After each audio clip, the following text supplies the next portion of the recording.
Las propétides eran un grupo de mujeres que vivían en Chipre, en la ciudad de Amatunte, muy cerca de lo que hoy es Limassol. Las obscenas propétides se atrevieron a negar la divinidad de Afrodita. Enfurecida, la diosa las castigó, condenándolas a ser las primeras mujeres de la historia en mancillar sus cuerpos a cambio de dinero. El castigo de los dioses consistió en despertar en ellas deseos sexuales imposibles de saciar, lo que las condujo a la prostitución. Porque no eran capaces de pensar en nada más que en el sexo, y de tanto que se esforzaban por buscarlo, morían de hambre.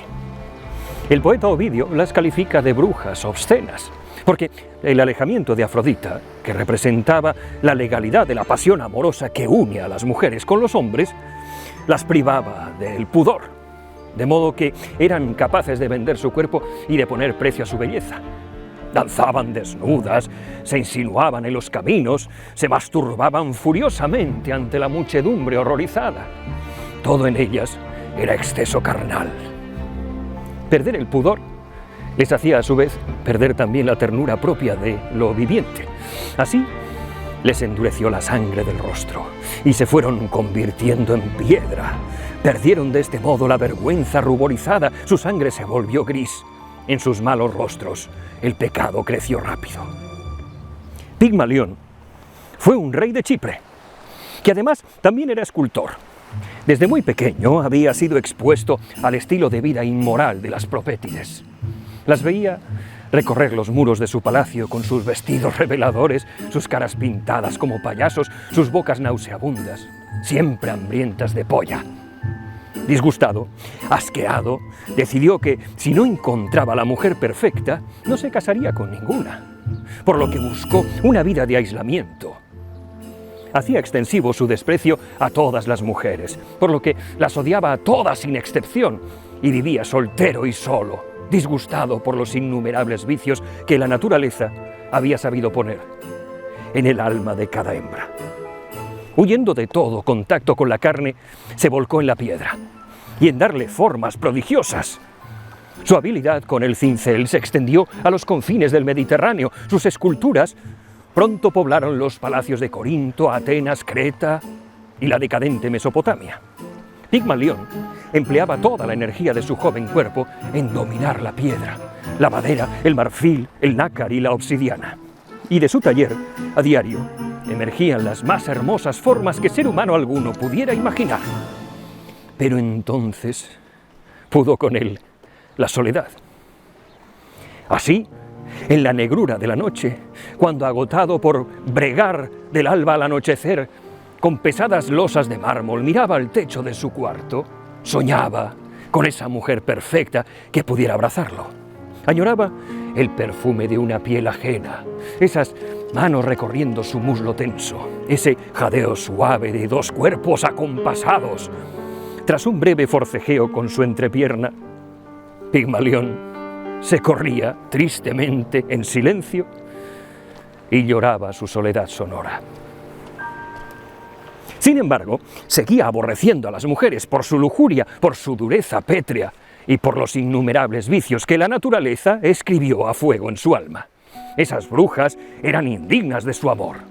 Solo podía asegurar la continuidad de su estirpe y curar su soledad partiendo de cero, construyendo por sí mismo una compañera a su manera. Durante noches enteras la imaginó ante él. Pensó en cómo esculpiría la curva sinuosa de sus senos rebosantes de leche fresca, sus amplias caderas prestas a parir, el cuello largo y perfecto, los ojos lánguidos a la par que inquisitivos. Aquella estatua iba a ser pétrea como las demás mujeres, aunque de un material, el marfil, más cercano a la vida que la sílice. Pero lo más importante de todo sería pura. Se encerró entonces en su taller e, ignorando a clientes y admiradores, noche y día de forma obsesiva, se enfrentó al marfil, puliendo, frotando, acariciando, midiéndolo, hasta que de él emergió esa forma que tanto había soñado. Parecía, en verdad, una virgen perfecta, con la gracia de la vida, pero en su expresión de tal modestia, todo movimiento estaba restringido. Su nombre fue Galatea, la diosa blanca como la leche.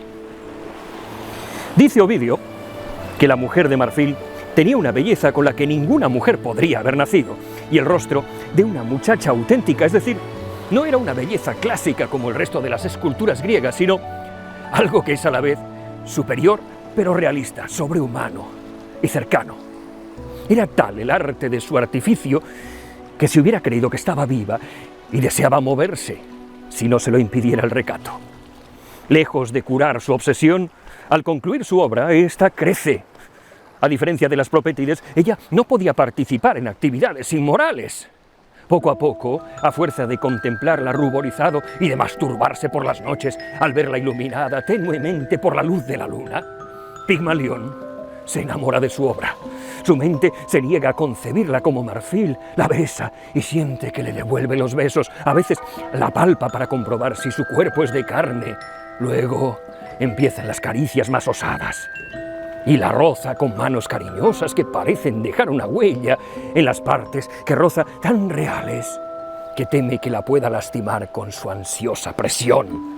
Le habla, le susurra, le hace conmovedores regalos juveniles como si fuera un adolescente.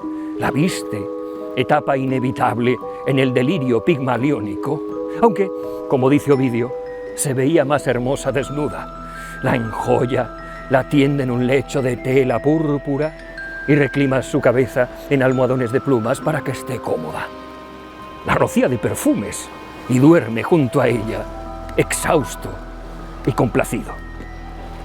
El día del festival de Afrodita, Pigmalión hace una ofrenda a la diosa y mientras estaba de pie ante el altar, susurra: «Si es verdad, oh dioses, que pueden dar todas las cosas. Oro para mí tener como esposa una como mi estatua de marfil». Conmovida, la diosa asiente y como señal de aceptación, hace hincharse en el aire la llama del altar por 3 veces. Pigmalión regresa cabizbajo a casa y comprueba que su estatua sigue en la cama donde la dejó. Se inclina sobre ella y besa su frente. Le parece tibia. Palpa sus pechos como si los estuviera modelando de nuevo. El marfil, al ser acariciado, se ablanda y cede a la presión, como la cera de Himeto se reblandece al sol. Pigmalión se da cuenta entonces de que las venas de la estatua se hinchan rítmicamente y de que su pecho se abomba, recogiendo una bocanada de aire por vez primera. La estatua se ruboriza al darse cuenta de que la están besando. Al abrir los ojos, ve a quien es a su vez su amante, su hacedor, su padre. Galatea no surge de la tierra, de un vientre de mujer entre humores nauseabundos, vísceras y moco, sino del arte macho, limpio y celestial, que la extrajo de una materia noble, incorruptible, dura como la piedra, pero de origen viviente.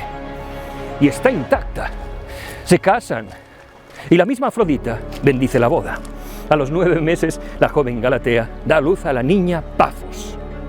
Muchos años después, sería la amante de Apolo, con quien tendría a su hijo Cíniras. Pero esa es otra historia que ha de ser contada en otra ocasión. Como todos los buenos mitos, el de Galatea y Pigmalión se presta a muchas lecturas. Lo más probable es que, al concebir esta historia, aquel griego contador de cuentos tuviera en mente encapsular uno de los principales objetivos del arte antiguo: la mímesis de la naturaleza. Para el arte griego y romano, las obras de arte debían copiar la naturaleza lo más fielmente posible. Esta búsqueda de la realidad se convirtió en una obsesión para los artistas antiguos, que intentaron crear ilusiones de la realidad que engañaban al ojo.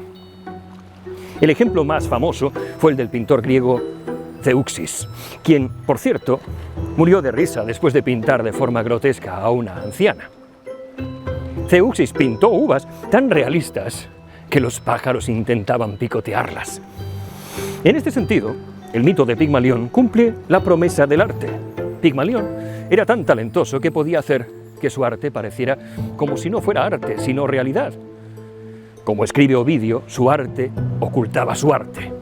También vale la pena mencionar que Pigmalión y Galatea encajan perfectamente en la naturaleza animista de la religión grecorromana. La gente en la antigüedad veía vida en todas partes a su alrededor, desde los árboles hasta los ríos y desde las estrellas hasta sus estatuas, todo estaba vivo. Las propias estatuas de culto eran los dioses mismos. No es difícil ver de dónde proviene este mito. En el año 1913, el dramaturgo Bernard Shaw publicó una obra de teatro vagamente basada en este mito, bajo la forma de un duelo dramático entre un aristócrata profesor de fonética y una humilde florista. La trama servía como excusa para hacer teatro social e invitar a la reflexión sobre cómo las clases bajas podían ascender en la escalera social gracias a la educación. El final de su obra es abierto, como corresponde a la época en que fue escrita y su carácter social y no sentimental. Sin embargo, Shaw, al final, incluye una serie de reflexiones sobre lo que podría haber ocurrido tras el final de la obra y concluye que Galatea nunca llega a amar a Pigmalión con un amor total, porque es un amor demasiado olímpico para ser aceptado de buen grado. Es más bien un lazo filial que inaugura los incestos por los que fue conocida la dinastía de Chipre durante muchos siglos. Fíjense ustedes que los incestos se sucedieron por el mismo motivo por el que Pigmalión terminó desposando a su creación, porque los aristócratas de esta isla creían que los demás no eran dignos de ser sus parejas y, en consecuencia, terminaban juntándose solo con los miembros de sus familias.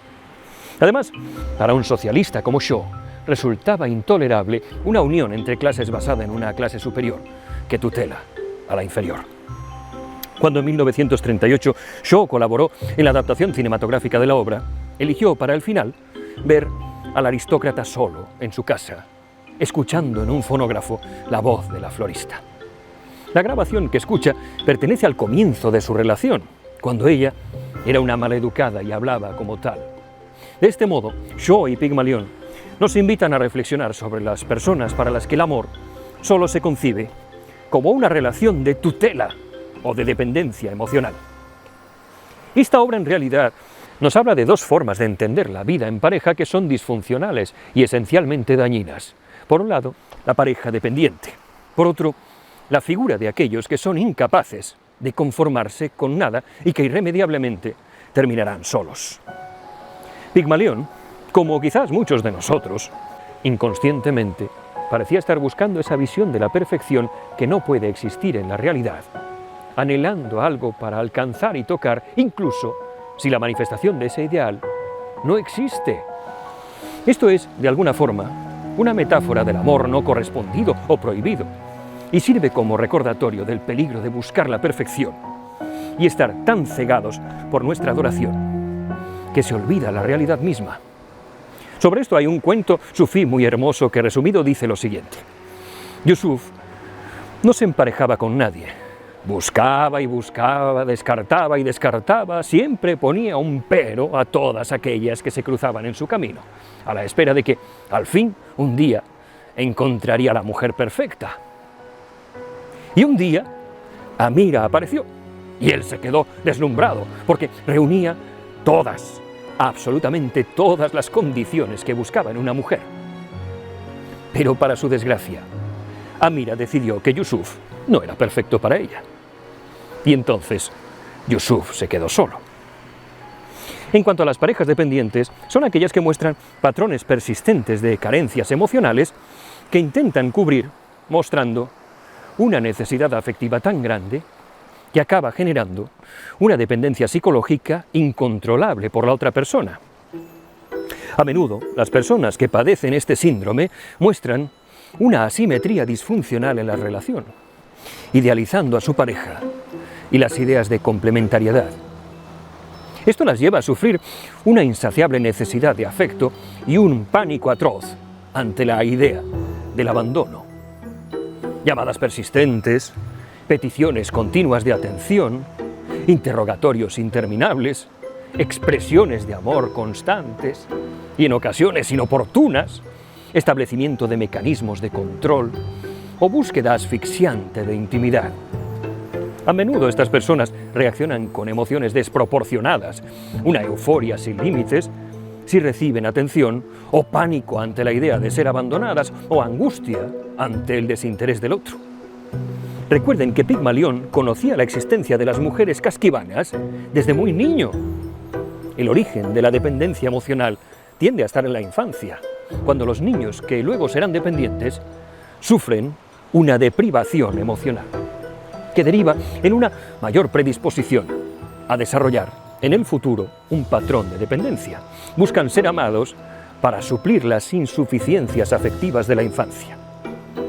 En las relaciones de pareja buscarán el afecto desmedido y la valoración sin límite y tendrán pavor al abandono. Hay otro mecanismo psicológico del que nos habla este mito, que a mí personalmente me provoca una inmensa ternura y me parece uno de los pocos conceptos del psicoanálisis que resulta medianamente creíble. Se trata de la sublimación. Los seres humanos estamos inundados de pulsiones que luchan por rebelarse, por salir al exterior, por emerger con ímpetu voraz. Muchas personas son incapaces de alimentar a esos monstruos, lo que lleva a una infinita frustración. Imagínense a ese anciano que lleva más de 50 años sin echar un polvo decente, pero cuyos deseos siguen intactos e inflamados bajo la piel. ¿Qué hace? Colecciona búhos, se hace fanático religioso, entrena para correr la maratón, se infla a comida hasta reventar. El proceso de sublimación consiste en desviar las pulsiones sexuales hacia un nuevo fin, socialmente aceptable. Igual que el anciano colecciona búhos, y esto contribuye a apaciguarlo, Pigmalión se volcó en la estatua y la convirtió en su obsesión particular. Si se fijan, esto es algo común en las sociedades modernas. El hombre, incapaz de satisfacer sus impulsos o instintos primarios, se dedica en cuerpo y alma a actividades paralelas que sirvan para mitigar ese dolor primitivo y visceral que se siente cuando sabes que, a pesar de que todo parece estar bien, nada lo está en realidad. Sin embargo, al negarnos algo, a menudo nos obsesionamos con ello.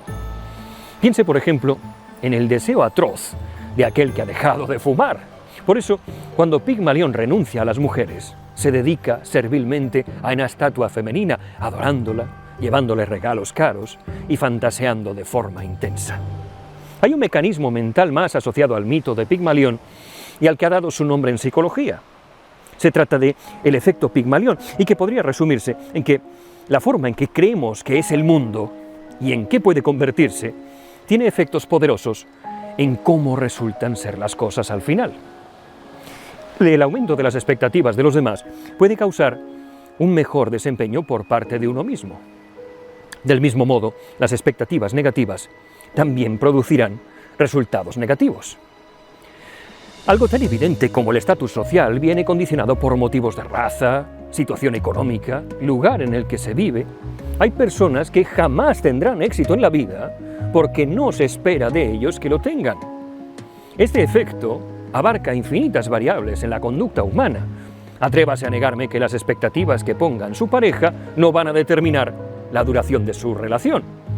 Ahora, en cuanto a los efectos de Pigmalión en el lugar de trabajo, ni siquiera me haga buscar ejemplos. Estoy seguro de que la mayoría de ustedes han visto las consecuencias de las expectativas puestas en un trabajador y la relación que tiene con su desempeño. Posiblemente, donde más evidente sea el efecto Pigmalión, sea en la educación, donde los alumnos motivados y aquellos en los que se ponen las expectativas más elevadas resultan ser los que triunfan más en los estudios. El efecto Pigmalión nos invita a tener exquisito cuidado con el efecto que causamos sobre los demás. Ignora a alguien que te busque pidiéndote orientación y es probable que esa persona fracase. Cree en la persona adecuada y podrás ayudarla a hacer realidad sus sueños. La historia de Pigmalión y Galatea es una historia de amor, aunque claramente no es el romance ideal como podríamos imaginarlo hoy. Muchos cuentos no terminan tan felizmente como el de Pigmalión y Galatea, y la tendencia a romantizar a los demás es a la vez una falta y una virtud de ambos sexos. El amor es en muchos sentidos una invención creada por la mente, y la historia de Pigmalión nos recuerda que, independientemente de quiénes seamos, la fantasía y la realidad deben separarse para alcanzar la verdadera felicidad. Después de todo, la intervención divina no es algo que esté al alcance de la mayoría de nosotros.